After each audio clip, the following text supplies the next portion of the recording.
และขอเจริญพรเรียนเชิญคุณชัดชาญเอกชัยพัฒนกุลจุดธูปเทียนเครื่องทองน้อยชุดล่างสำหรับบูชาสรีระสังขารองค์พระเดชพระคุณหลวงปู่พระราชวชิรปัทมกุลครับ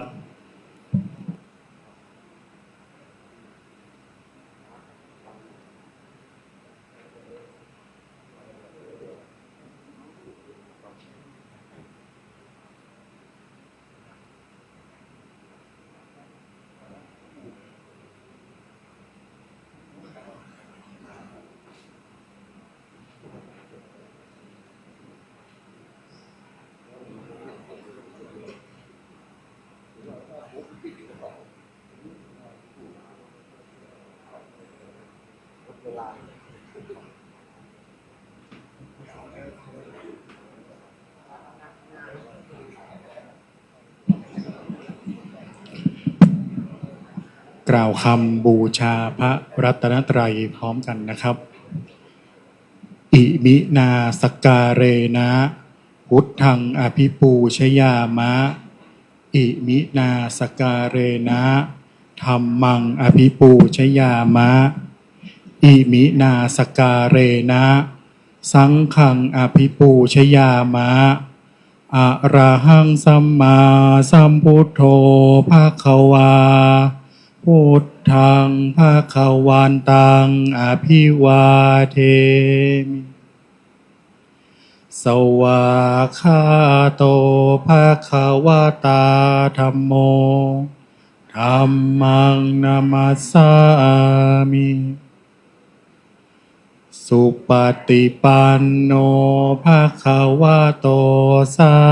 วกสังโฆสังฆังนะมามิ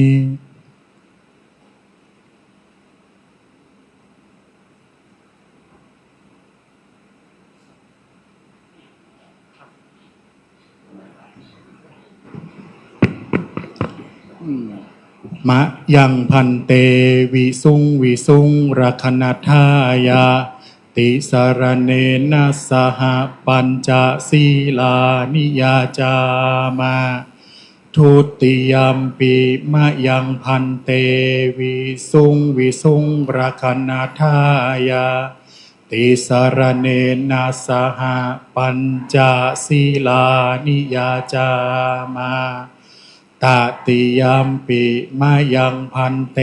วิสุงวิสุงรักนัทายาติสารเนนะสหปัญจศีลานิยาจามานะโมตัสสะภะคะวะโตอะระหะโตสัมมาสัมพุทธัสสะนะโมตัสสะภะคะวะโตอะระหะโตสัมมาสัมพุทธัสสะนะโมตัสสะภะคะวะโตอะระหะโตสัมมาสัมพุทธัสสะนะโมตัสสะภะคะวะโตอะระหะโตสัมมาสัมพุทธัสสะนะโมตัสสะภะคะวะโตอะระหะโตสัมมาสัมพุทธัสสะนะโมตัสสะภะคะวะโตอะระหะโตสัมมาสัมพุทธัสสะบุตทังสรณังกัจฉามิพุทธังสรณังคัจฉามิธัมมังสรณังกัจฉามิธัมมังสรณังคัจฉามิสังฆังสรณังกัจฉามิสังฆังสรณังคัจฉามิทุติยัมปิบุตทังสรณังกัจฉามิทุติยัมปิพุทธังสรณังคัจฉามิทุติยัมปิธัมมังสรณังกัจฉามิทุติยัมปิธัมมังสรณังคัจฉามิทุติยัมปิสังฆังสรณังกัจฉามิทุติยัมปิสังฆังสรณังคัจฉามิตติยัมปิบุตทังสรณังกัจฉามิตติยัมปิพุทธังสรณังคัจฉามิตติยัมปิธัมมังสรณังกัจฉามิตติยัมปิธัมมังสรณังคัจฉามิตติยัมปิสังฆังสรณังกัจฉามิตติยัมปิสังฆังสรณังคัจฉามิติสรณะกัม มนังเลทิตัง อามะพันเต ปานาติปาตาเวรมณีติกาปดังสมาธิยามิ ปานาติปาตา เวรมณีสิกขาปะทังสมาธิยามิ อะดินนาดานาเวรมณีติกาปดังสมาธิยามิ อะทินนาทานา เวรมณีสิกขาปะทังสมาธิยามิ กาเมตุมิจฉาจาราเวรมณีติกาปดังสมาธิยามิ กาเมสุมิชฌาจารา เวรมณีสิกขาปะทังสมาธิยามิ มุสาวาดาเวรมณีติกาปดังสมาธิยามิ มุสาวาทา เวรมณีสิกขาปะทังสมาธิยามิ สุราเมรยะมัจจปมาดทานาเวรมณีติกาปดังสมาธิยามิ สุราเมรยะมัชฌะปมาทฐานา เวรมณีสิกขาปะทังสมาธิยามิ อิมานิปัญจสิกขาปดานิทีเลนะสุขติงยันติทีเลนะโภคสัมปดาสีเลนะนิพุตติงยันติตัสมาสีลังวิโสทะเย ลำดับนี้ไปขอเจริญพรเรียนเชิญคุณวรรณาคณาวัฒนกุลจุดเทียนบูชาธรรมครับ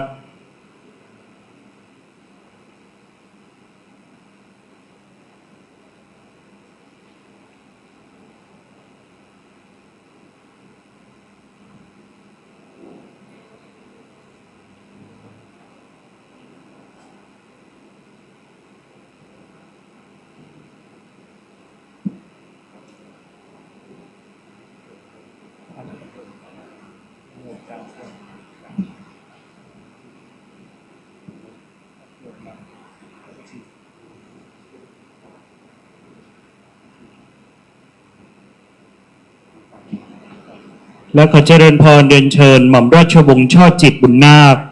จุดธูปเทียนเครื่องทองน้อยชุดบนสำหรับพระเดชพระคุณหลวงปู่พระราชวชิรปัตตมคุณบูชาธรรมครับ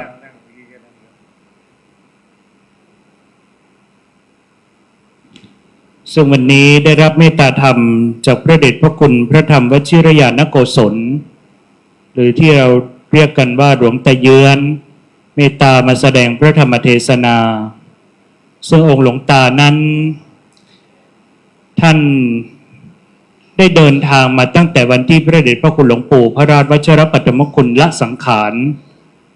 ตั้งแต่วันแรกนะครับท่านเมตตาหาประมาณไม่ได้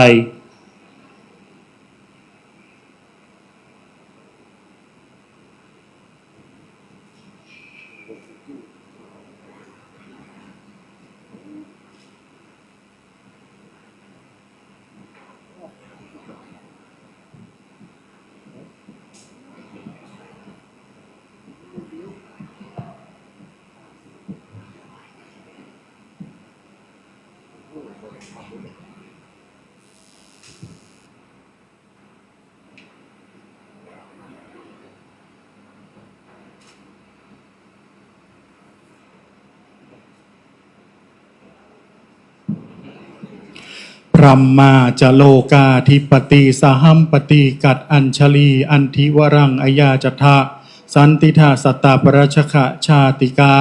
เทเสตุธรรมังอนุกรรมปิมังปะชัง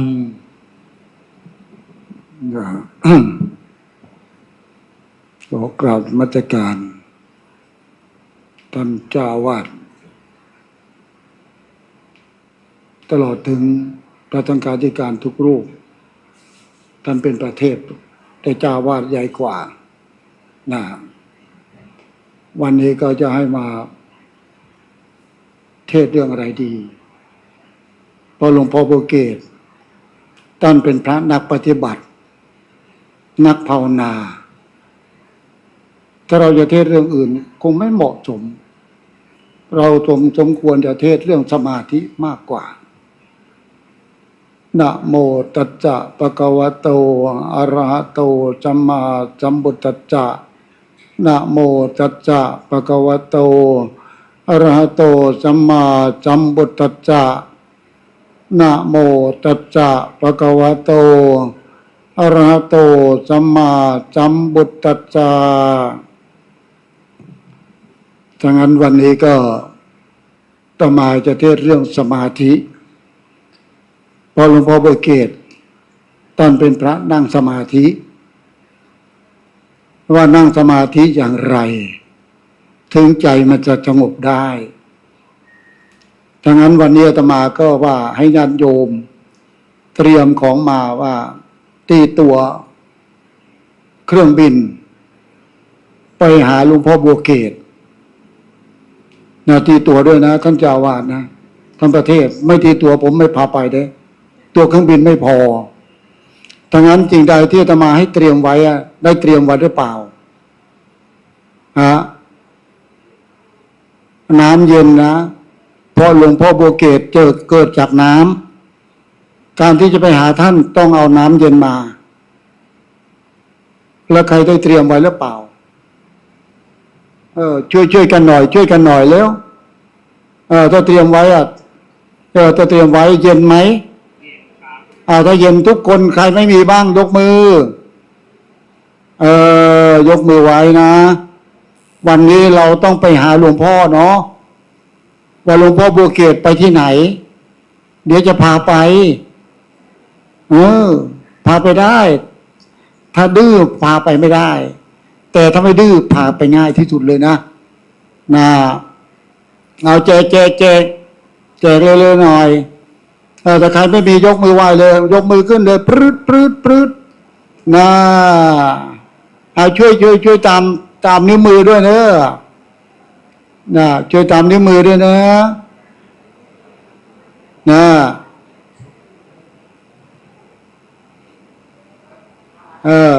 เอาเลยนะมาจะย่อยกันมานี่ข้างหน้าเลยโยมนะข้างหน้าเลยนะนะโยมนะเอาเนี่ยนะเพราะว่าพวกเราเนี่ยที่เกิดมาจากน้ำถ้าไม่มีน้ำเราก็เกิดไม่ได้ดังนั้นจะไปหาเดี๋ยวจะเพิ่งทานยังไม่จมกระถาเลยเอาก่อนแล้ว ยังไม่จมกระถาเอาก่อน เอานะเจริญพรนะวันนี้จะพาไปหาหลวงพ่อหน่อย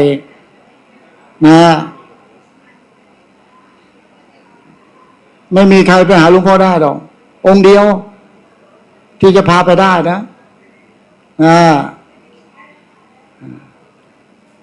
ครบกันหรือยัง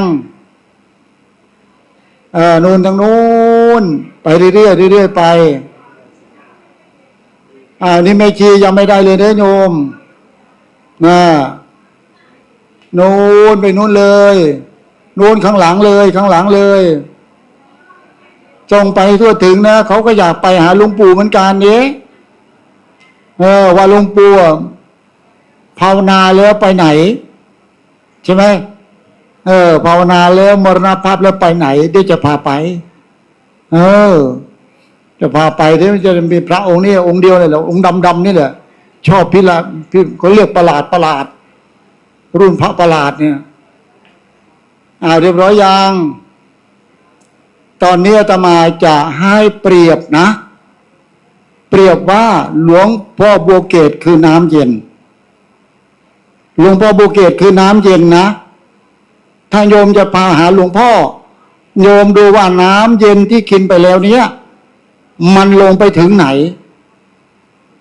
กินหมดขวดก็ได้ครึ่งขวดก็ได้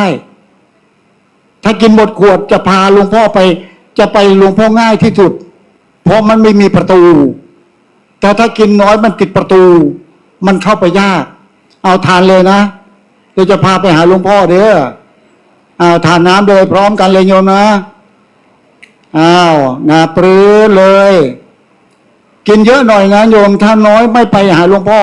หาไม่เจอหรอกเพราะอะไรเพราะมันน้อยเกินไปถ้ากินเยอะจิตเราจะได้ตามหลวงพ่อได้ง่าย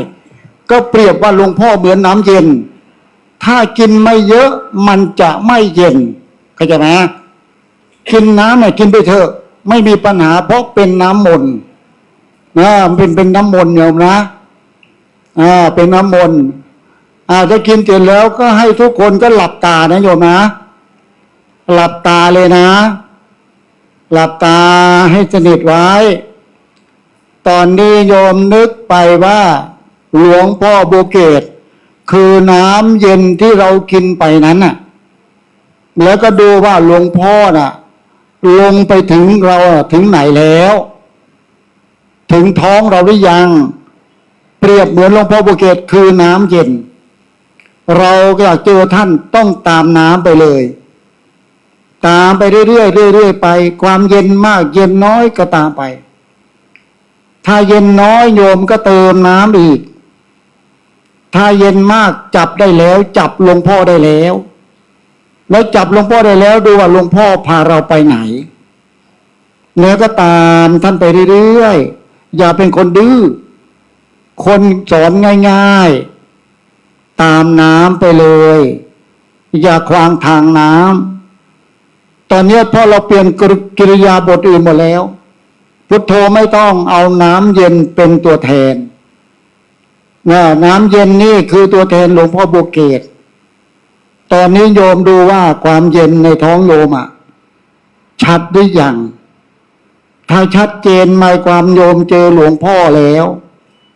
ถ้าไม่ค่อยชัดนี่หมายความมันโยมยังไม่ค่อยเจอหลวงพ่อเห็นแต่เงาถ้างั้นจะอยากเจอหลวงพ่อชัดๆเติมน้ำก็ไปอีกเลยอย่าเพิ่งไปหานะตามน้ำอย่างเดียวหลวงพ่อบัวเกศคือผู้รู้ผู้ตื่นผู้เบิกบานพระองค์ท่านภาวนา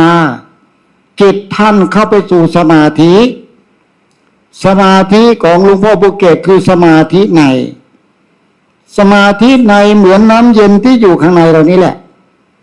เราก็พยายามเติมสติตัวเองเติมสติไปกำกับให้ชัดเจนอย่าไปเพ่งนะแค่ไปเติมสติตัวเองไปเรื่อยๆเติมไปคือเติมไปก็คือนึกไปนึกไปนึกไปนึกไปอย่าไปนึกไปที่อื่นเขาเรียกว่าเติมคือพยายามนึกแล้วก็จำไปจำตรงความเย็นสุดท้ายว่าหลวงพ่ออยู่ตรงไหนเราก็ไปอยู่กับหลวงพ่อเลยอยู่กับหลวงพ่อเลยหลวงพ่ออยู่ไหนเราอยู่นั้นอยู่เรื่อยๆไปหลวงพ่อคือผู้รู้ผู้ตื่นผู้เบิกบานนั้นจิตหลวงพ่อบัวเกศท่านลงไปสู่ความตรงนี้ดังนั้นเราเป็นลูกศิษย์หลวงพ่อบัวเกศต้องไปตามท่านไปก็ไปนึกเรื่อยๆดูว่าท่านอยู่ตรงไหนชัดหรือเปล่าถ้าชัดเจนแล้วโยมก็อยู่กับท่านเลย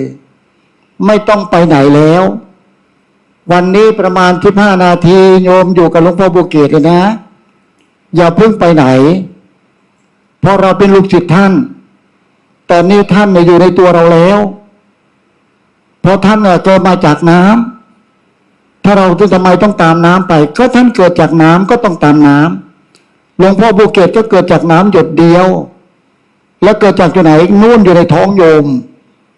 เราก็ดูให้ถึงลงตรงนั้นแล้วพยายามจำไว้เย็นมากเย็นน้อยก็แล้วแต่ปล่อยเข้าไปสู่ตรงนั้นนี่คือสมาธิของครูบาอาจารย์กรรมฐานอาจารย์กรรมฐานต้องมีฐานเป็นที่ตั้งฐานนั้นเอาน้ำมาเป็นฐานความเย็นนั้นมาเป็นฐานเราไม่ใช่เอาลมมาเป็นฐานหรือเอาพุทโธมาเป็นฐานมันหลุดเอาลมไปมันหลุดแต่น้ำเย็นเป็นฐานไม่หลุดเพราะอะไรเพราะมันอยู่ข้างในเราพยายามนึกไว้เรื่อยๆอยู่กับท่านแหละนึกไปหลับตากันนึกไปเรื่อยๆเพราะความเย็นรู้เลยว่าหลวงพ่อถึงกระเพาะเราแล้วตอนนี้ถึงหลวงพ่อถึงกระเพาะเราแล้วเรามีความสุขไหมเรามีความสุขเพราะน้ำเย็นมันจะทุกข์ได้อย่างไรมันมีความสุขเราก็อยู่ในท้องเราอยู่ตรงไหนก็แล้วแต่ก็ความเย็นอยู่ตรงไหนหลวงพ่ออยู่ตรงนั้นแหละพยายามตามหลวงพ่อไป ถ้าหลวงพ่อดิ้นไปดิ้นมาก็ไม่เป็นไรเราก็ดิ้นตามหลวงพ่อไปนะเพราะยังไงหลวงพ่อก็ออกไปข้างนอกไม่ได้อยู่แล้วเพราะหลวงพ่อก็ต้องอยู่ข้างในเพราะน้ำเรากินไปมันไม่ยอมออก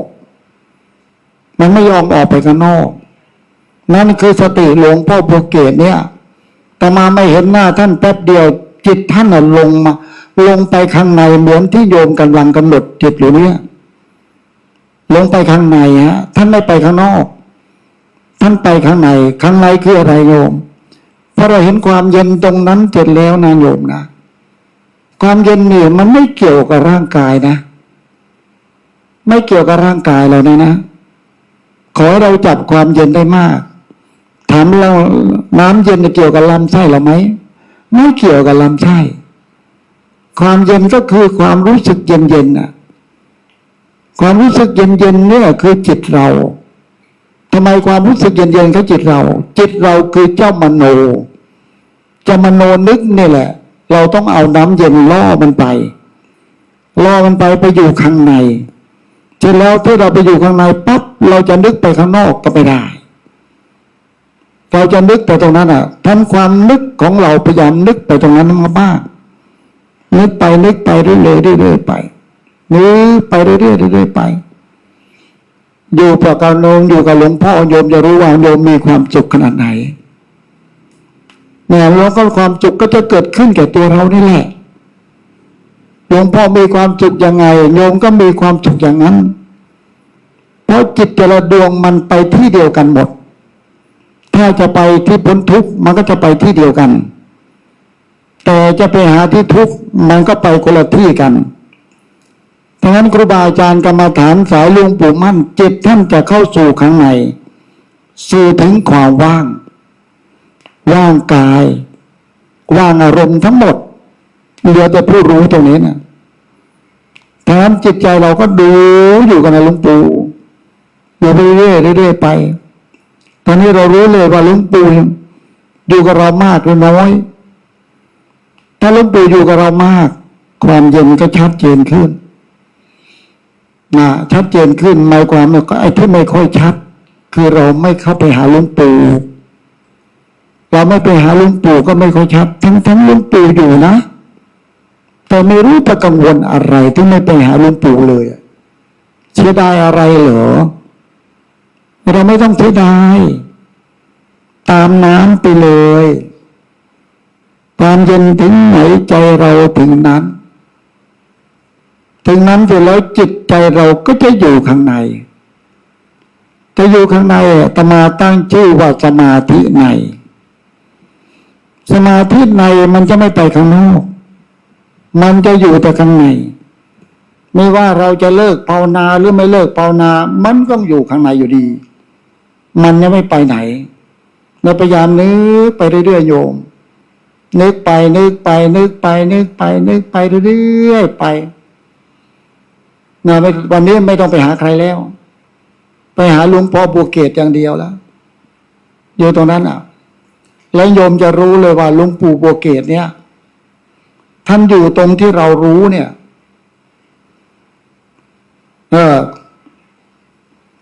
เราอยู่กับท่านรู้เนี่ย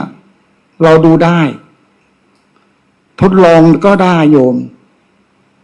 ทดลองได้เลยถามว่าถ้าจิตเราอยู่ตรงนี้ตายแล้วเราจะเกิดไหมโยมถามได้เลยขอให้ความรู้สึกชัดๆถ้าตายแล้วจะเกิดได้ไหมถ้ารู้ถึงตรงนั้นมันจะไม่เกิดโยมเพราะไม่เกิดเพราะจิตมันหยุดการเกิดมันก็เลยไม่เกิดนั่นคือจิตครูบาอาจารย์เรา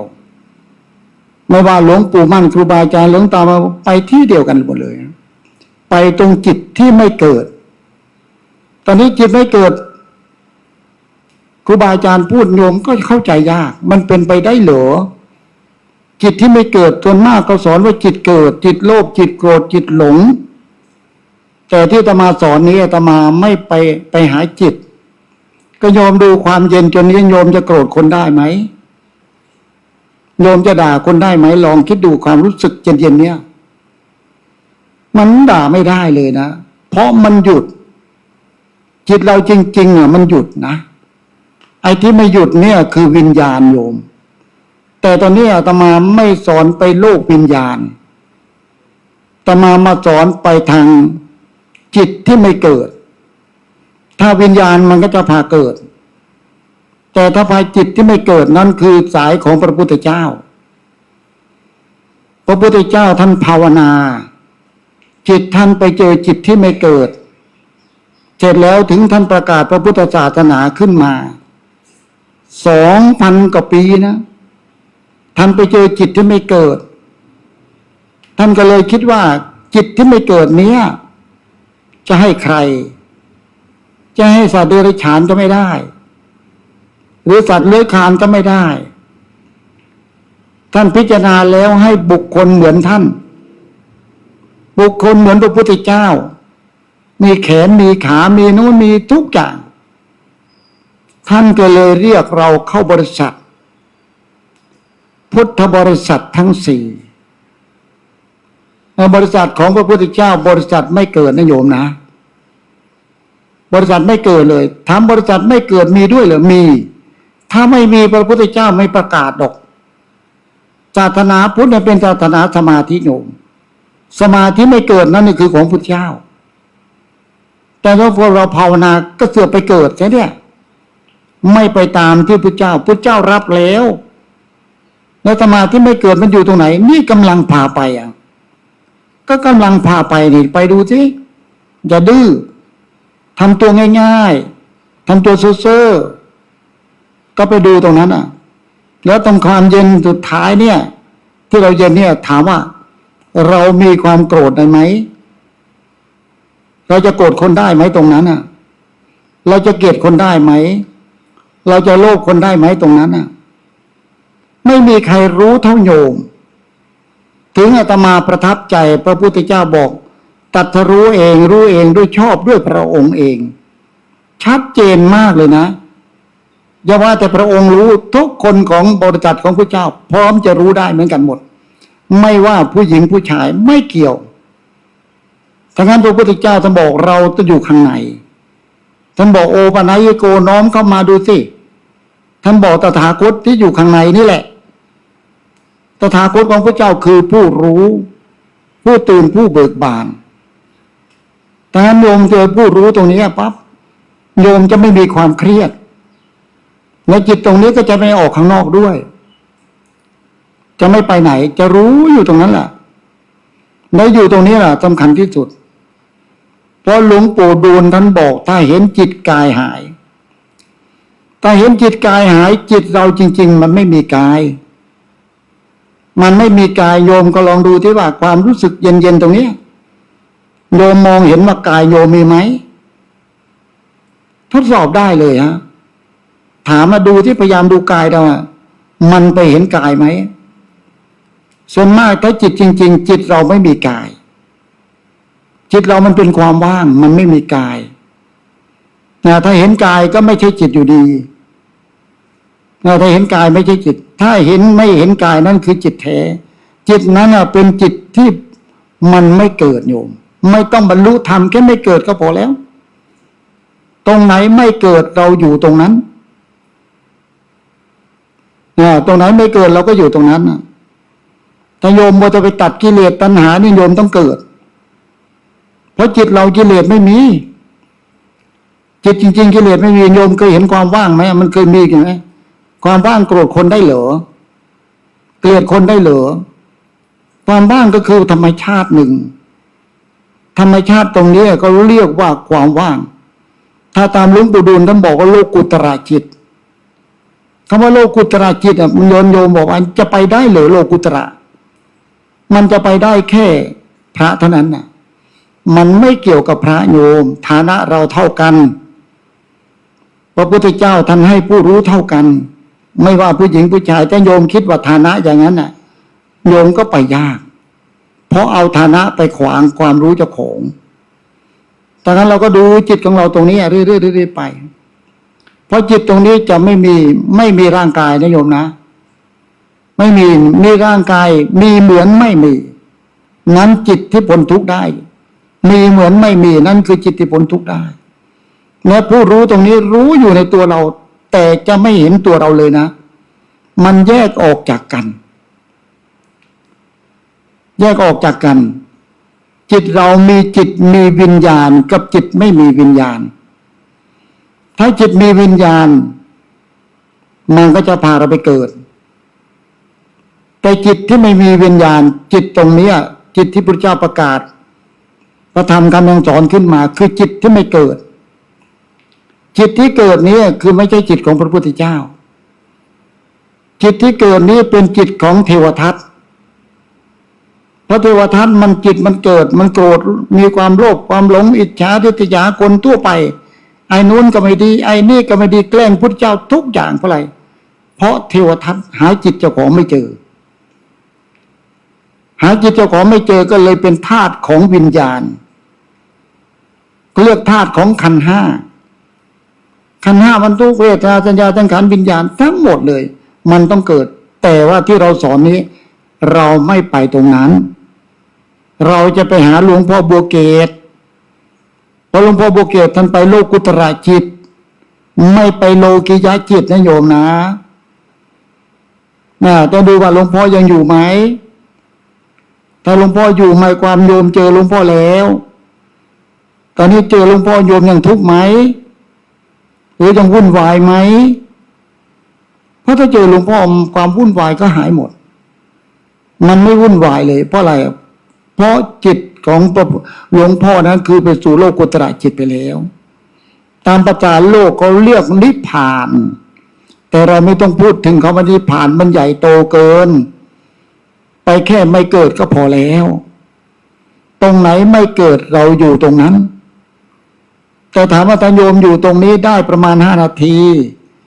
หรือ10 นาทีถ้าต่อไปโยมก็จิตโยมก็ไม่อยู่ตรงนี้แล้วอาจจะอยู่ในสังคมของโลกอาจจะหายไปแต่จิตตรงนี้ไม่หายโยมครับเพราะว่าเราประทับตราไว้แล้วเราทับตราแล้วว่าเราจิตตรงนี้อยู่ในความว่างตรงนี้ถึงเราจะลืมก็ลืมไม่ได้จิตตรงนี้ก็จะไม่ให้เราลืมนะมันก็จะปรากฏตอนที่เราเผลอตอนเราเผลอความเย็นก็ปรากฏขึ้นมานับขึ้นมาเลยผู้รู้ตรงนี้จะไม่ทิ้งเราตอนที่เราตายแล้วไปไหนเราก็ไปตรงที่ไม่เกิดแค่นั้นเองมันไม่ยากลำบากอะไรนักหนาเลยเราก็ไปดูตรงนั้นซะพยายามย้ำไปเรื่อยๆไปอยู่กับหลวงพ่อเพราะหลวงพ่อบัวเกศตายแล้วไม่เกิดหลวงปู่มั่นตายแล้วไม่เกิดหลวงตามาบัวไปแล้วไม่เกิดครูบาอาจารย์ทั้งหลายตายแล้วไม่เกิดบางคนโยมบอกว่าฉันอยากเกิดแต่ถ้าอาตมาไปโยมถ้าโยมโง่โยมตามอาตมาไปนะที่อาตมาพาไปโยมอยากเกิดก็เกิดไม่ได้เพราะเกิดไม่ได้เพราะเปลี่ยนบริษัทแล้วบริษัทเกิดก็ไม่เกิดเพราะอาตมาพาเปลี่ยนบริษัทไปแล้วบริษัทผู้รู้ผู้ตื่นผู้บานบริษัทไม่มีเรื่องกับใครไม่เป็นศัตรูกับใครทั้งนั้นแหละไม่มีศัตรูบริษัทที่ไม่มีศัตรูมันจะเกิดได้ยังไงนั้นคือจิตเราตรงนี้ดูให้ดีตรงนี้แหละชัดๆดูไหนๆเราก็เป็นศิษย์ท่านแล้วโยมจะหาหลวงพ่อบัวเกศไม่เจอแน่นอนแต่ตอนนี้เจอแล้วหลวงพ่อบัวเกศคือความรู้สึกเย็นเพราะหลวงพ่อเกิดมาจากน้ำเย็นแล้วเกิดจากไหนอยู่ในท้องถ้าไม่มีท้องพระองค์หลวงพ่อก็เกิดไม่ได้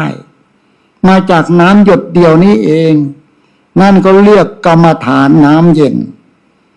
ถ้าน้ำเย็นไม่อยู่ในฐานก็เราก็เกิดยากแล้วก็ดูอยู่ตรงนั้นเรื่อยๆไปพยายามดูเรื่อยๆไปดูไปนึกไปเรื่อยๆโยมอันนี้ง่ายโยมไม่นึกก็โยมจำได้แล้วโยมจำได้แล้วตอนนี้ที่อาตมาสอนเนี่ยอาตมาสอนให้มีโยมให้โยมมีตาในทำไมต้องให้มีตาในโยมเพราะตาที่โยมรู้สึกนี่มันไม่อยู่ข้างนอกตาในนี่ก็เรียกตารู้ธรรมทำไมถึงรู้ธรรมเพราะมันไม่อยู่ข้างนอกถ้าตาอยู่ข้างนอกจะไม่รู้ธรรม ไม่รู้ทำเพราะอะไรเพราะไปหาแต่เรื่องคนอื่น เรื่องตัวเองหาไม่ได้ตอนนี้เรามีดวงตาหนึ่งแล้วตาที่เราหลับไปมันตรงกันข้ามอันนี้ก็เรียกตาเนื้อ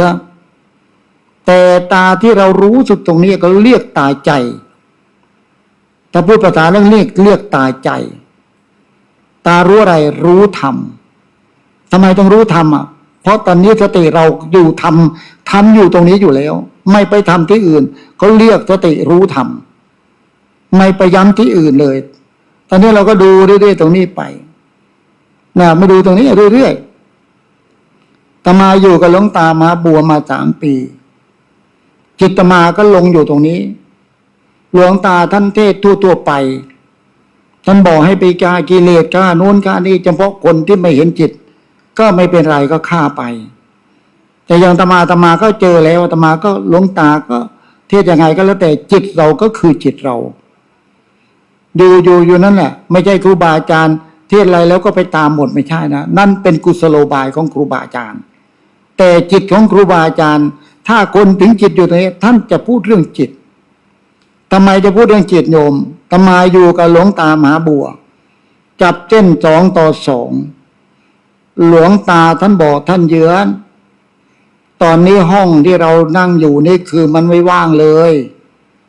เพราะเราอยู่2 คนถ้าเราออกไปห้องมันก็ว่างนี่แหละหลวงตานะไม่ใช่ท่านบอกห้องมันก็ว่างนี่คือธรรมชาติของจิตธรรมชาติของจิตหลวงปู่ดูลก็เหมือนกันดังนั้นอยู่ครูบาอาจารย์เราต้องไปหากติธรรมของครูบาอาจารย์มาก่อนเพราะครูบาอาจารย์จะมีอยู่มันก็จริงๆหลวงตามหาบัวท่านก็ไปสู่โลกุตระจิตเหมือนกันเพราะจิตท่านเลยแต่ตอนท่านสอนท่านก็ไม่สอนถึงโลกุตระท่านไปสอนให้เอาขันธ์5ไปสอนลูกศิษย์เพราะลูกศิษย์มันเนี่ยอยู่ในขันธ์5เพราะท่านบอกว่าที่มันจะไปเหมือนท่านไปยากมันคงไปลำบากก็เลยเอาตัวนั้นสอนซะบางคนก็อยู่จมแงกอยู่นั่นแหละไปไม่ได้เลยแต่ครูบาอาจารย์ท่านไปหลวงตามาบัวท่านพูดทำถึงอวกาศของจิตอวกาศของจิตเทศในจังหวัดสุรินทร์ทุกคนบอกหลวงตาอุตริมนุษยธรรมรู้ธรรมเหมือนพระพุทธเจ้าได้ยังไงเราบอกถ้าคนไม่รู้ต้องเข้าใจอย่างนั้นแต่หลวงตารู้แล้วว่าอวกาศของจิตคือความว่างไม่มีอะไรนั่นอวกาศของจิตท่านพูดถึงอวกาศของจิตนะอาตมาเข้าใจนั้นถึงโลกุตระจิตนั่นเองดังนั้นโลกจิตตรงนี้โยมก็ทำได้อย่าไปกังวลว่าตัวเองมีครอบครัวแล้วทำไม่ได้เพราะจิตตรงนี้ไม่มีผู้หญิงผู้ชายไม่มีครอบครัวไม่มีลูกมีหลานไม่มีอะไรทั้งนั้นเรามีสมบัติหนึ่งเกิดขึ้นในจิตเราก็คือผู้รู้ผู้ตื่นผู้เบิกบานตรงนี้เองนั่นคือสมบัติเราตัวแท้จริงตอนที่เราตายไปแล้วเราก็ได้ตัวนี้แหละเป็นผู้นำพาเราไปนำพาเราไปดังนั้นจิตของพุทธเจ้าสอนนี่ตรงเป๊ะเลยแต่ถ้าไปจิตของเทวทัตมันจะมีกรรมมาค่อยนำพาไปเพราะเทวทัตมันสร้างกรรมไว้เยอะตอนมันจะตายมันก็มีกรรมนำพาไปลงนู่นอเวจีกรรมที่มันทำไว้เยอะมันก็ไปตามกรรมทั้งนั้นเราก็รู้ว่าตามกรรมนี้มันของแน่นอน 100%ทำกรรมใดกรรมนั้นต้องพาเราไปแน่นอนทั้งนั้นเราทำกรรมกับสมาธิไม่ดีหรือเราอยู่กับสมาธิก็จะได้พาเราไปจะไม่สมาธิพาเราไปพ้นทุกข์ได้นั่นคือจิตตรงเนี้ยอาตมาก็อยากจะฝากฟังว่าครูบาอาจารย์ตั้งแต่หลวงปู่มั่นทั้งหมดจิตท่านลงมาสู่ตรงนี้เหมือนกันแล้วถามมันโยมลงได้ทุกคนไม่ว่าใครถ้ามีสติลงได้รู้ได้เหมือนทุกคนไม่จะเรียกว่าบุญวาสนาอย่าไปคิดถ้ามีสตินำพาไปต้องเอาน้ำนำพาไปนะจะเอาพุทโธไปมันไม่ไปนะโยมไม่ใช่ธรรมดาแต่มาเอาพุทโธแล้วเอาพุทโธไปมันไปเห็นควายที่บ้านป่าก็บอกพุทโธโตตอนหลับตาไปเห็นคนเรื่องป่าก็พูดอยู่นี่แต่ตอนหลับตาไปเห็นที่บ้านเจ้าของอันนี้โยมก็เหมือนกันเกิดพุทโธโตอยู่ตอนหลับตามันไม่อยู่กับพุทโธมันไปเห็นคนละมิติเลย ก็เลยบอกพิธีว่าต้องไปเห็นตรงนี้ มันจะไม่ต้องไปไหน ถ้าพุทโธกำกับตรงผู้รู้เย็นๆก็ได้กำกับให้ความพุทโธกับความเย็นให้เป็นเนื้อเดียวกันเลยก็ได้ มันไม่ยากเลย เอาพุทโธกำกับเลยก็ได้ ตรงเย็นๆสุดท้าย แต่ส่วนมากถึงความเย็นไม่คำบริกรรมจะไม่มี เพราะมันไม่มีคำบริกรรมมันตัดทิ้งเลยอะเหมือนเราจะสมมติบริกรรมไม่ได้ ผู้รู้ตรงนี้ไม่เอา มันสลัดทิ้งเลย แต่ก่อนหนึ่งบางคนบอกว่า ความเย็นๆนี่เหมือนเป็นสัญญา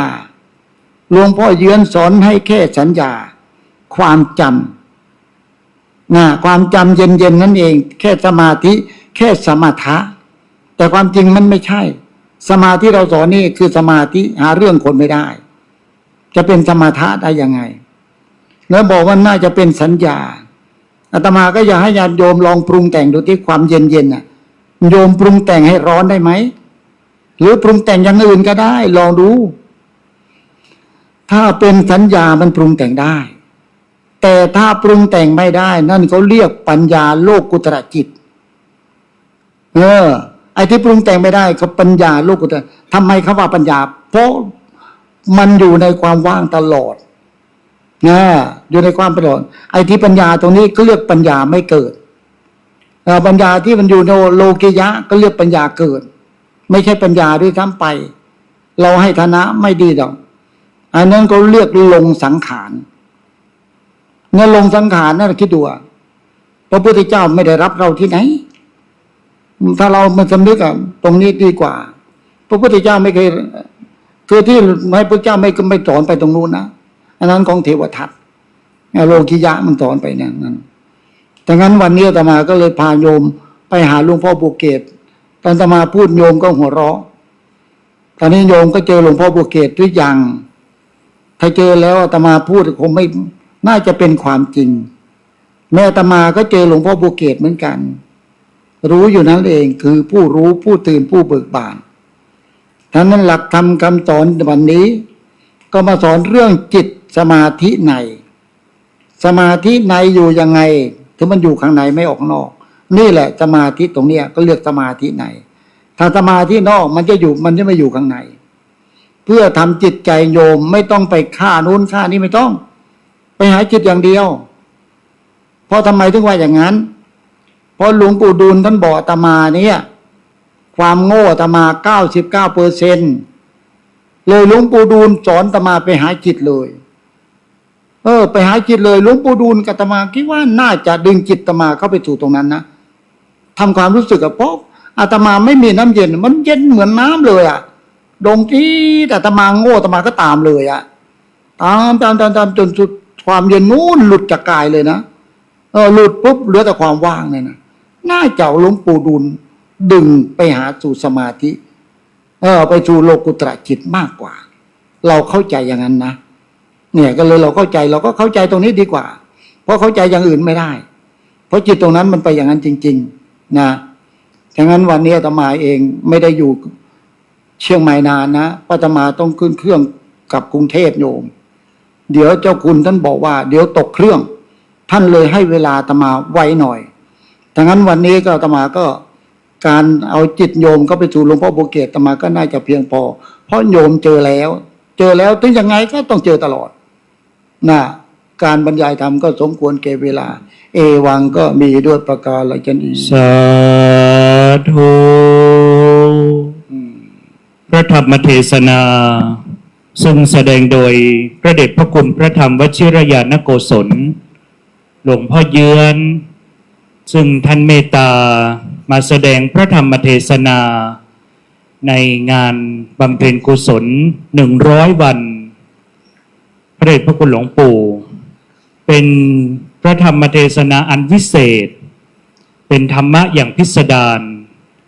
ที่ไม่ค่อยมีโอกาสจะได้ฟังสดับตรับฟังกันเท่าใดนักซึ่งวันนี้พระเดชพระคุณหลวงพ่อเมตตาหาประมาณไม่ได้ลำดับนี้ไปจะเป็นการถวายบูชากันเทศ ก่อนที่จะถวายบูชากันเทศนั้นตามธรรมเนียมล้านนาพระพุทธเป็นประธานแห่งสงฆ์ขอเจริญพรเรียนเชิญคุณสุชาติกิจสุภาพสิริกุลหลานพระเดชพระคุณหลวงปู่พระราชวชิรปัตตมคุณเป็นผู้แทนศิษยานุศิษย์ถวายบูชากันพระพุทธครับ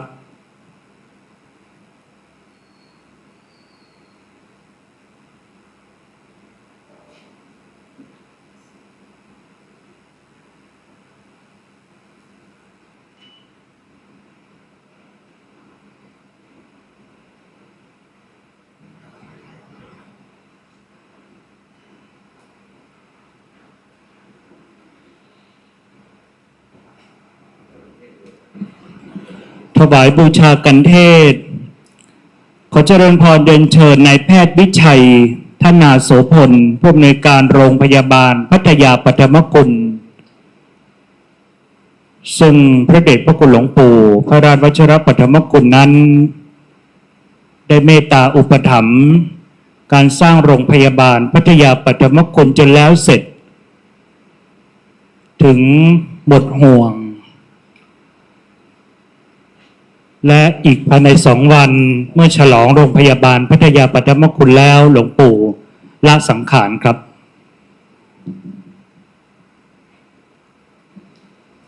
ลำดับนี้ไปขอเจริญพรเดชเชิญคุณชลิดาเอกชัยพัฒนกุลถวายบูชากันเทศในสำรับที่2ครับ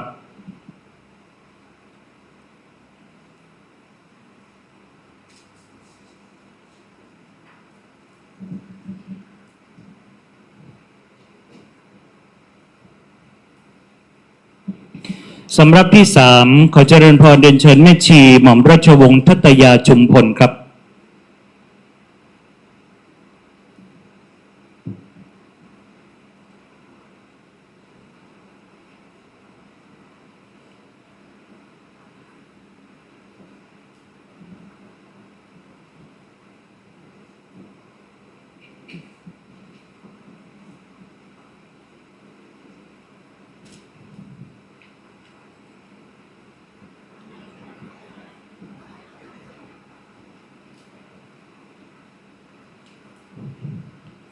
สำหรับที่5ขอเรียนเชิญคุณนิติมาเทียนทองครับ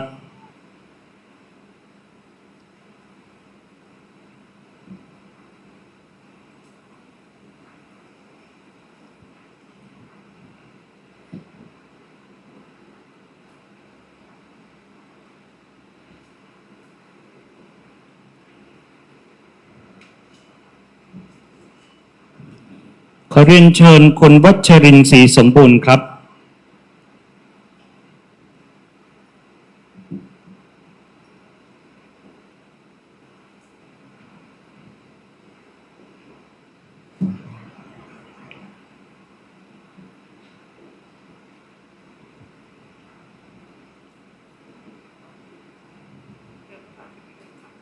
ยังเลย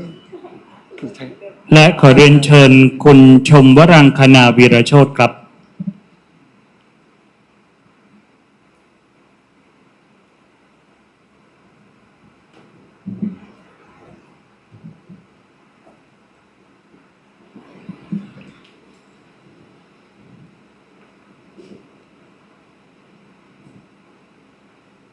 ท่านสุดท้ายเรียนเชิญคุณสุดฤทัยเบชชากุลครับ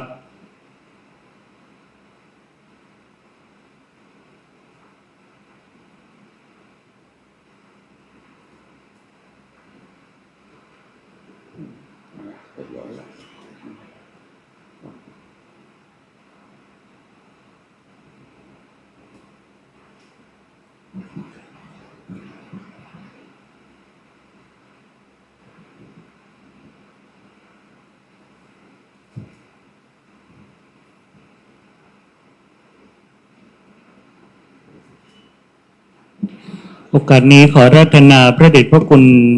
พระเทพวชิราธิบดีเจ้าคณะภาค6-7ธรรมยุทธเจ้าวาดวัดป่าดาราพิรมพระอารามหลวง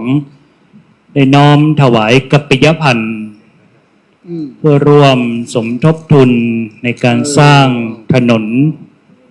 ในชายแดนที่พระเดชพระคุณหลวงตาเยื้อน ได้มีดำรินะครับ เช็ค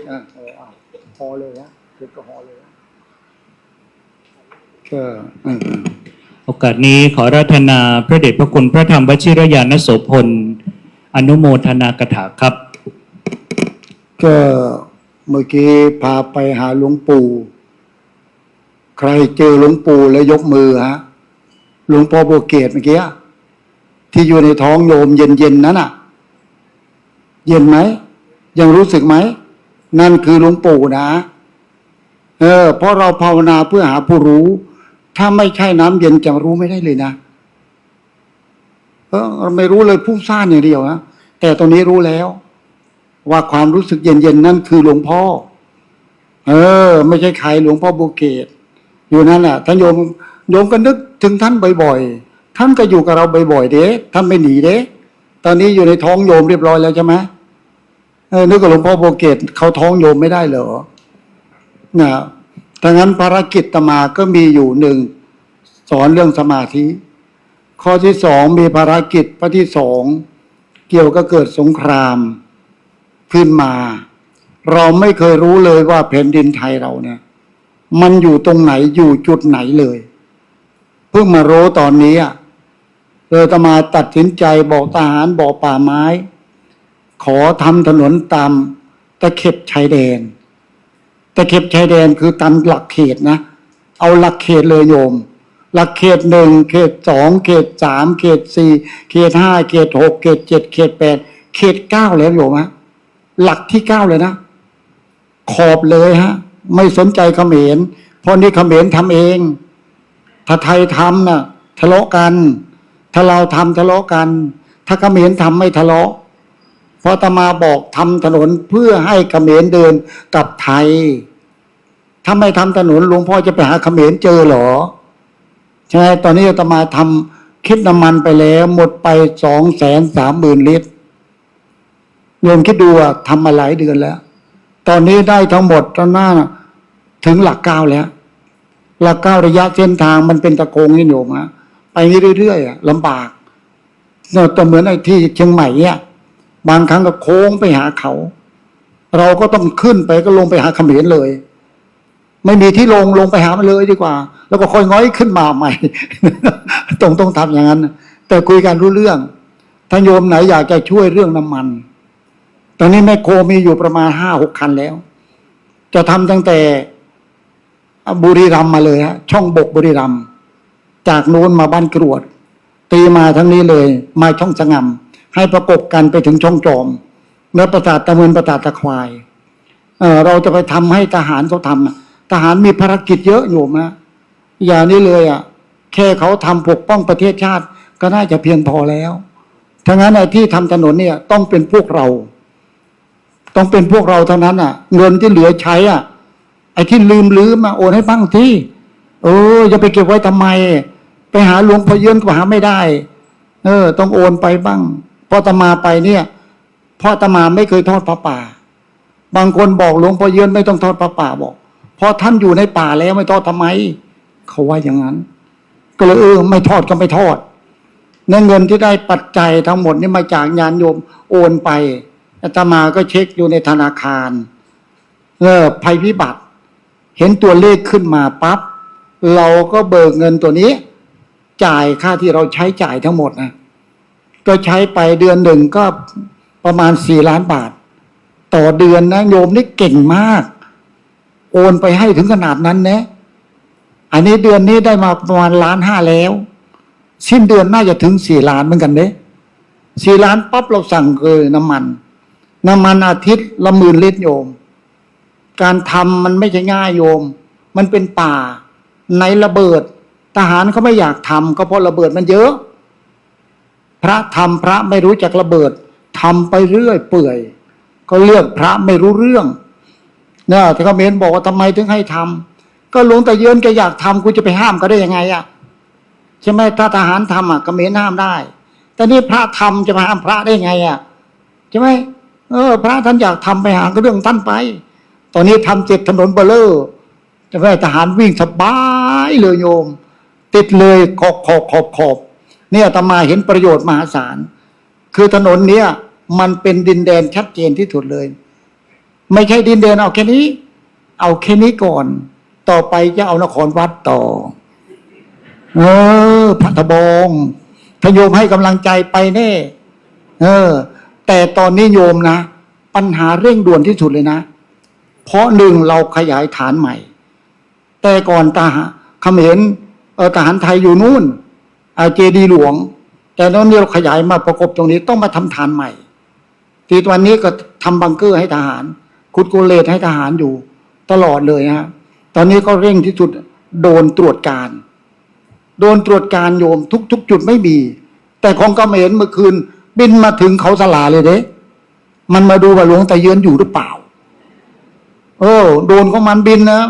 มันบินทั่วเลยเนี่ยเขมรใจถึงใจถึงบินมาทีไรก็เห็นตมาทันทีเลยโอ้หลวงตายังอยู่วะโดนมันก็กลับคืนไปเนี่ยไม่ใช่ธรรมดาของเราบินเข้าเขมรไม่ได้เลยโยมบินเข้าเขมรที่ไรตกทุกเที่ยวเลยนะขนาดราคาล้านกว่าบาทยังร่วงเลยนะโยมนะเขาดูดไปฮะเขมรดูดโดนเราไปฮะเพราะกำลังเขาเยอะเพราะเงินเขาเยอะกว่าเราโดนเขาแข็งแรงกว่าเรานะโยมนะเขามีของเรานี่ต้องยืนกันมาก็เลยตอนนี้อาตมาก็มาจังหวัดพอดีมาเชียงใหม่ก็เลยบอกว่าอาจารย์ช่วยหาโดนให้ผมหน่อยโดยอาตมาไม่รู้จะเอายังไงก็มาเอาจากโยมนี่แหละเพราะเขามาพูดเชียงใหม่ก็ต้องเอาเงินเชียงใหม่ไปซื้อใช่ไหมเอาเงินอื่นไปซื้อก็ไม่ได้นะอันนี้ฝากไว้นะแต่สิ่งสำคัญที่สุดอาตมาไม่อยากให้ลืมนะคือหลวงพ่อบัวเกศผู้รู้นั่นน่ะสำคัญมากโยมดูตรงนี้เถอะนะไม่ต้องไปดูที่อื่นถ้าดูตรงนี้รับรองไม่หาเรื่องคนถ้าดูที่อื่นหลวงปู่ดูลจะบอกจิตทรงนอกเป็นสมุทัยนั่นไงแต่จิตทรงนอกเมียด่าเลยนะหลวงปู่ดูลนี่พูดชัดมาเลยนะถ้าจิตทรงนอกโดนด่าแน่นอนแต่จิตเห็นจิตแจ่มแจ้งอยู่ในบ้านภรรยาไม่ด่าเลยธรรมะหลวงปู่ดูลไม่เหมือนใครดิชัดมากเลยทางโลกทั้งธรรมประกบกันได้พร้อมกันไปเลยนะวันนี้คุณโยมจะให้น้ำมันเท่าไหร่ตอนนี้อาตมาเอาน้ำมันจากโยมเพราะเมื่อกี้อาตมาเติมน้ำมันให้ท้องโยมแล้วตอนนี้น้ำมันอาตมาเติมอยู่ในท้องโยมแล้วเนี่ยใช่ไหมโยมไม่เย็นก็ไม่ได้นะแต่งั้นเดี๋ยวรับพรเนาะยะถาวริวหาปุราปาริปุเรนติสาการังเอวเมวะอิโตดินังเปตานังอุปกปปติอิจิตังปจิตังตุมหังคิปะเมวัตมิจตุสัพเพปุเรนตุสังกปาจันโทปนรสโสยถามณิโชติรสโสยถาสพีติโยวิวัจจันตุสัพพโรโควินัสตุมาเตปวัตวันตรายโยสุขีติกายุโกภวะอภิวาทนาสีลิสานิจจังวุธาปจายโนจัตตารโอธรรมาวัฏันติอายุวันโนสุขังพลังปวัตุสัพพมังคลังราคันตุสัพพเทวตาสัพพพุทธานุภาเวนะสัพพธรรมานุภาเวนะสัพพสังฆานุภาเวนะสดาโสธีพระวันตุเตสาธุไปแจกทหารกระทาเขมรไปเรื่องไหมเนี่ยจับไปหน่อยหนูให้โยมไป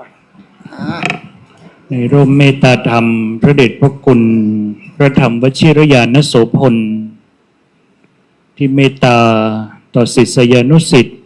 ทุกคนขององค์พระเดชพระคุณหลวงปู่พระราชวชิรปัทมคุณ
เนี่ยมาตรการ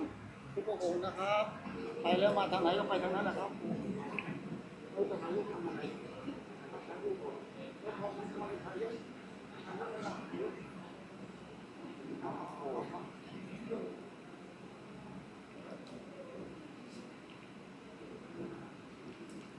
ลำดับนี้พระเดชพระคุณพระธรรมวชิรยานโสพลจะได้เดินทางกลับนะครับ ทุกท่านประนมมือน้อมส่งพระเดชพระคุณเดินทางกลับโดยสวัสดิภาพครับ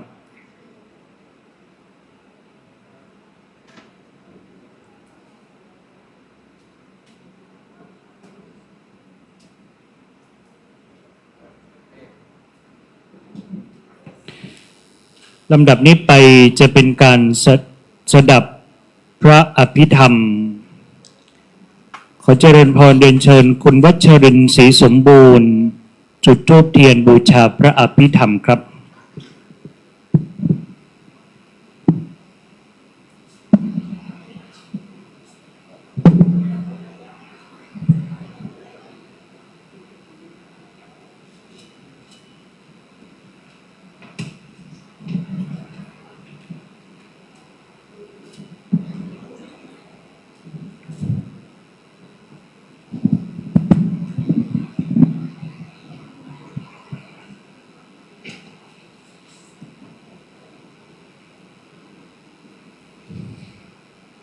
หันนมยังบุตทัสสะหังกวะโตปุพพาคณมการังกะโร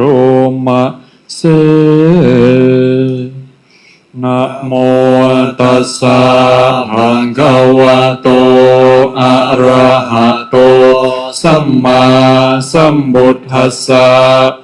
นะโมตัสสะหังกวะโต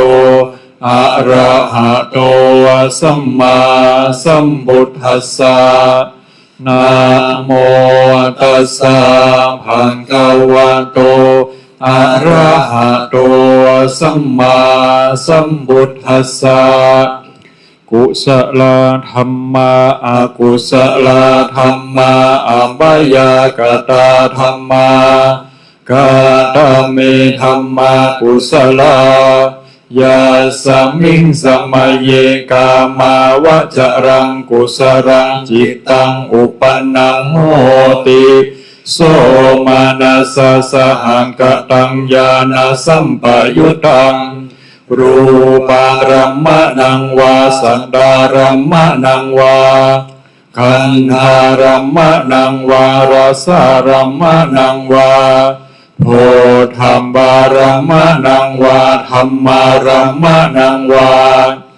ยังวาปนารภาตาสมิงสมัยเยภัสโสโหติอวิเคโปโหติเยวาปนาตัสสมิงสมัยเยอัญเยปิอธิปติจะสมุปปนาอรูปิโนธัมมาอิเมธัมมากุศลาปัญจขันธารูปขันโธ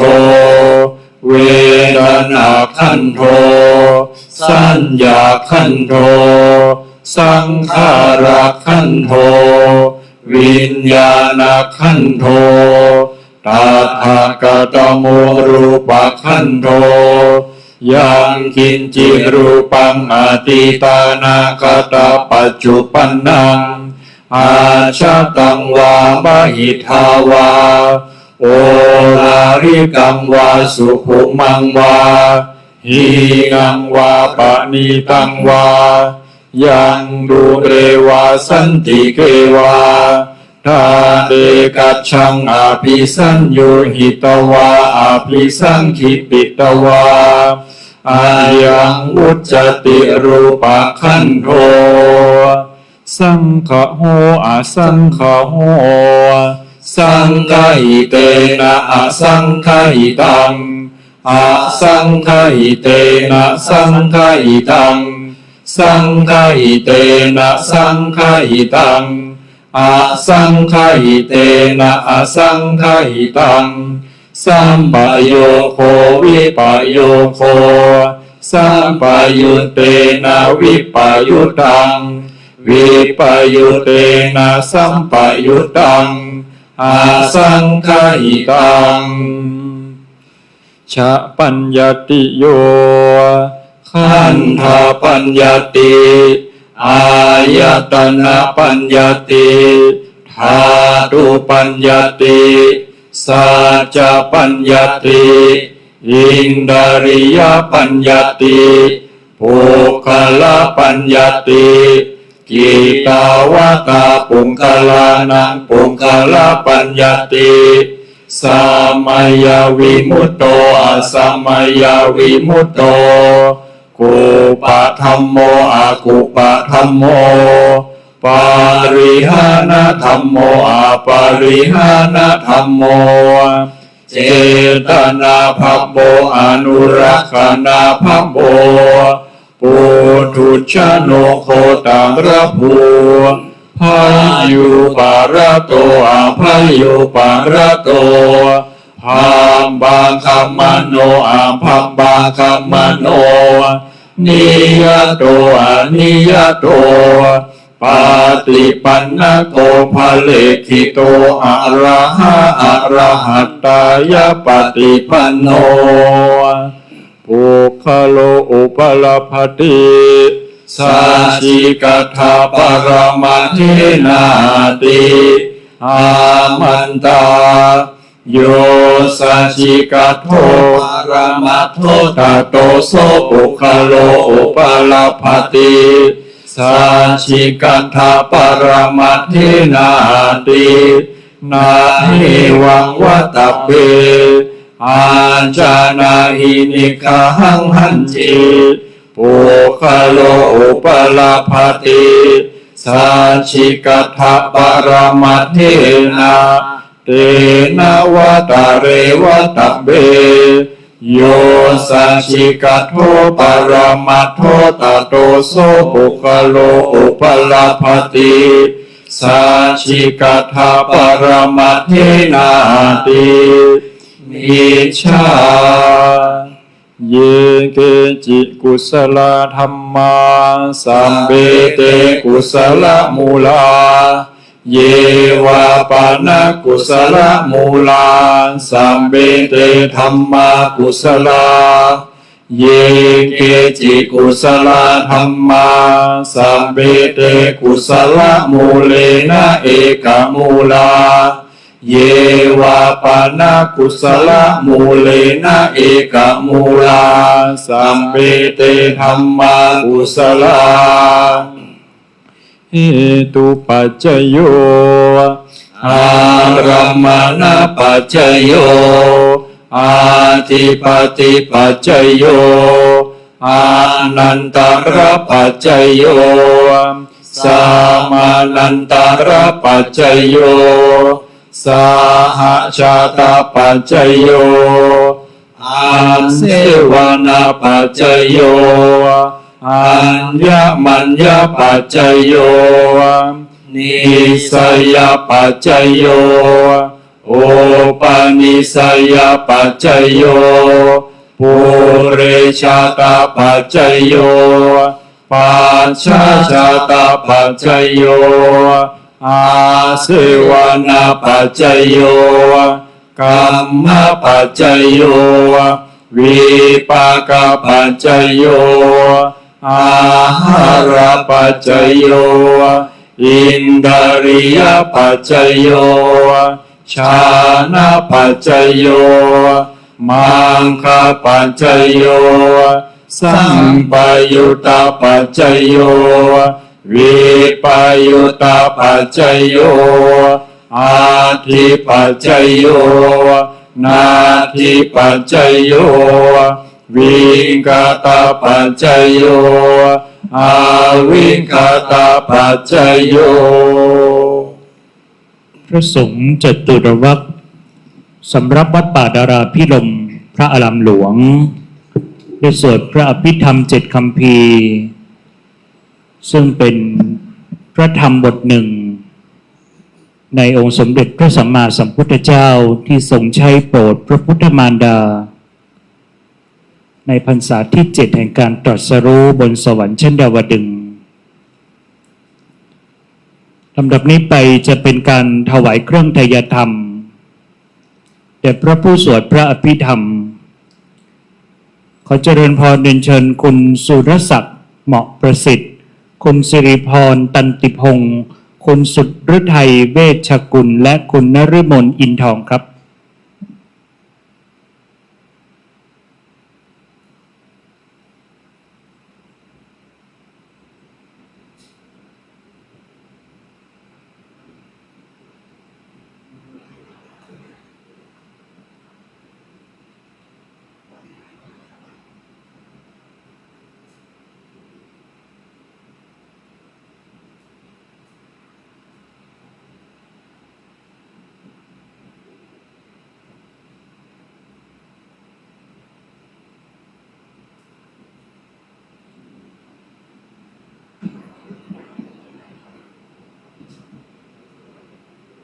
เมื่อพร้อมแล้วยกประเคนถวายนะครับ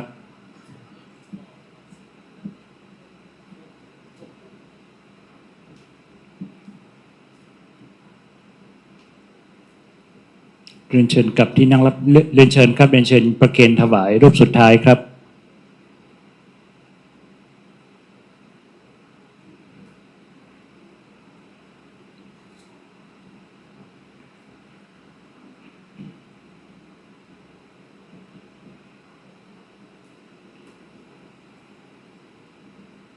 ลำดับนี้ไปจะเป็นการทอดพระไตรปังสกุล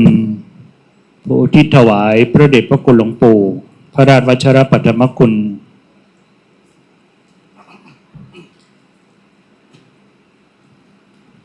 เจ้าหน้าที่จะได้ลาดพระภูสายโยงซึ่งโยงมาจากหีบทองทึบซึ่งพระบาทสมเด็จพระเจ้าอยู่หัวทรงพระกรุณาโปรด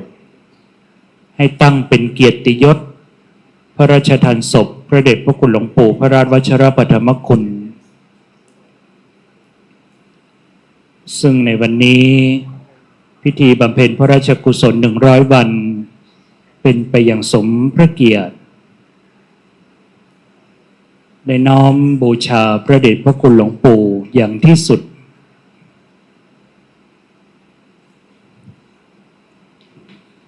ลำดับนี้ไปขอเจริญพรเรียนเชิญคุณมยุเรศเตชะพงศ์คุณสุภาพรเนตรงามท่านเฉลิมชัยวรวุฒิพุทธิพงศ์และหม่อมราชวงศ์เจ้าจิตบุญนาคครับ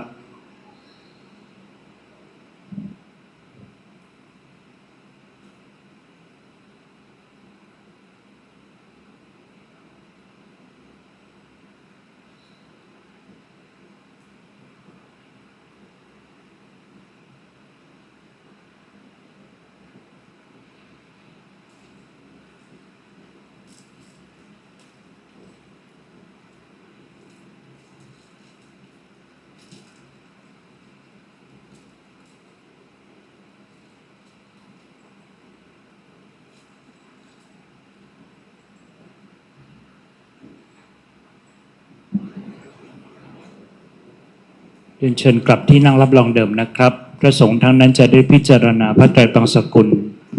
และอนุโมทนาเป็นลำดับไป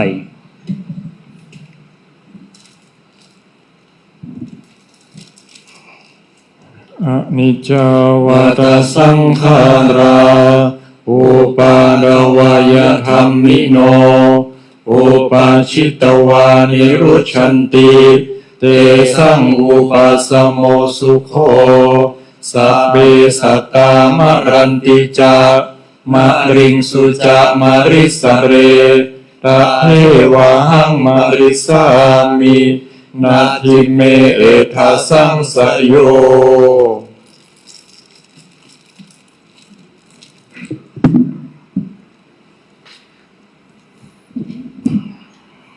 ยะถาวาริวหาปูราปริปุเรนติสาครังเอวะเมวะอิโตทินังเปตานังอุปกปปติอิชิตังปฏิตังตุมหังคิปะเมวะสมิจฉันตุสัพเบปุเรนตุสังกปปา จันโดปนะระโสยะถามะนิโจติระโสยะถา ปิติ ติโยวิวาชันตุสัมบะโรงโควินาสตุมาเตภาวันวันตะรายโยสุขีดีขายุโกภวะอาภิวาดานาสิริสานิจจังวุธาปจายโนจาตารโรธรรมาวัฏันติอายุวันโน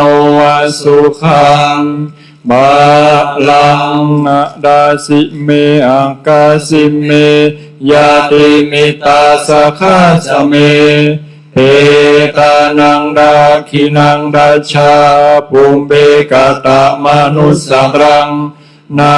หิรุนังวาโสโกวายาวันยาปริเดวนานาตังเปตานามาทายะเอวังติทันติยาตโยอายัญจะโคดังขินาดินนาสังคัมหิสุปฏิทิตา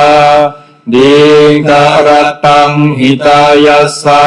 ทานาโสอุปกปปติโสยติธัมโมจะอายังนิดัสสิโตเปตานาปูจาจักตาอุลารามาลัญจาภิกขุนัมมานุปานินังตุมเหหิปุญญังปัสสุตังอนาปกันติภวตุสัมบมังกลังราคันตุสัมบเนวตาสัมบาบุญธานุภาเวนะสนาโสทิภวันตุเตภาวะตุสัมบมังกลังรักขันตุสัมบเดวตาสัมบะธรรมานุภาเวนะสดาโสทิภวันตุเตภาวะตุสัมบมังกลังรักขันตุสัมบเดวตาสัมบะสังฆานุภาเวนะสดาโสทิภาวันตุเต สาธุเรียนเชิญทุกท่านน้อมจิตเป็นกุศลเจริญจิตภาวนา ถวายบูชาพระเดชพระคุณหลวงปู่สักครู่นะครับ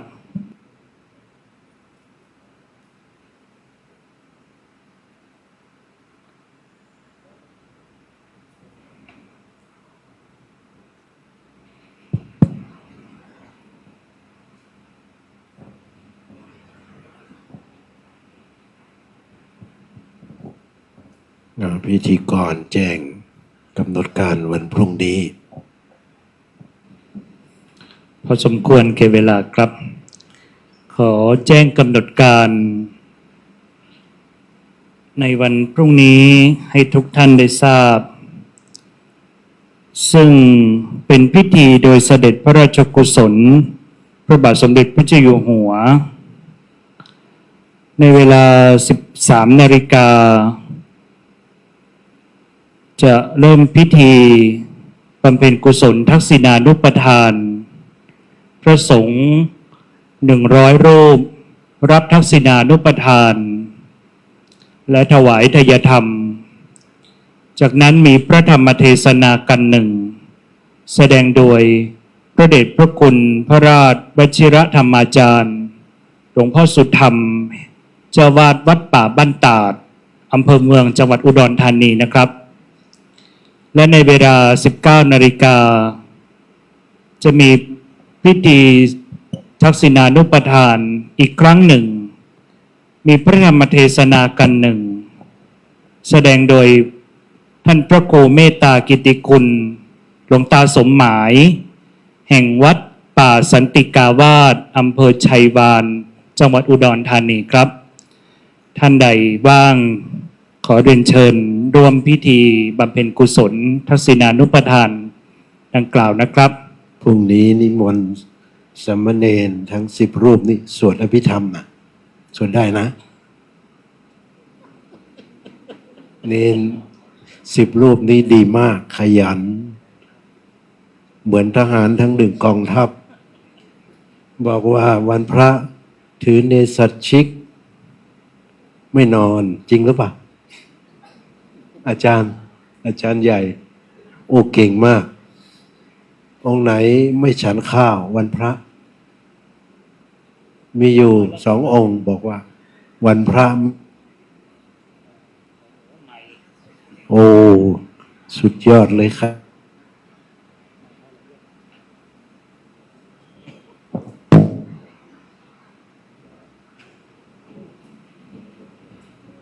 เดี๋ยว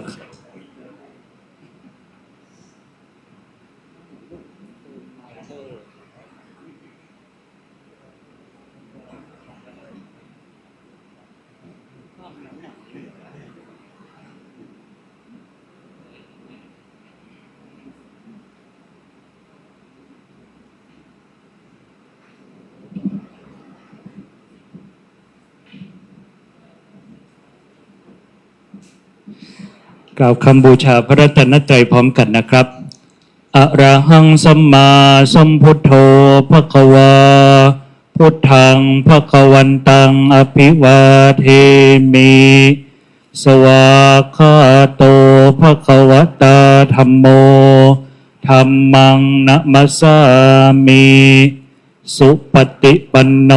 ภควโตสาวกสังโฆสังฆังนะมามิ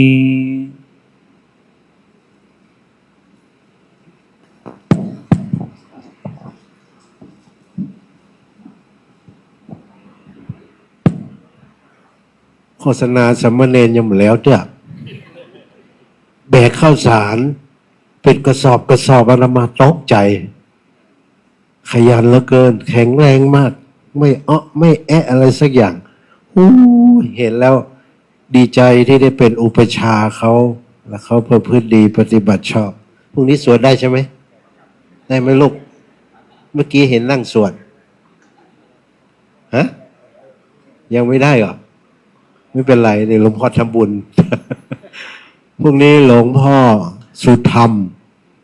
ท่านเคยมาแสดงธรรมอบรมมาเยี่ยมหลวงปู่หลายครั้งหลวงพ่อสุธรรมวัดป่าบ้านตาดหลวงตาสมหมายเป็นลูกศิษย์หลวงปู่บุญจันทร์องค์นี้ไม่ธรรมดานะมาหลวงตาสมหมายหลวงตาประสาทศิลป์กลางคืนแจ้งข่าวให้ญาติโยมทราบขอบคุณท่านพระครูธีระสุตพจน์เป็นรูปแรกที่มาแสดงธรรมพวกมาเนอร์บ่ายโมงนะว่างมาโอเค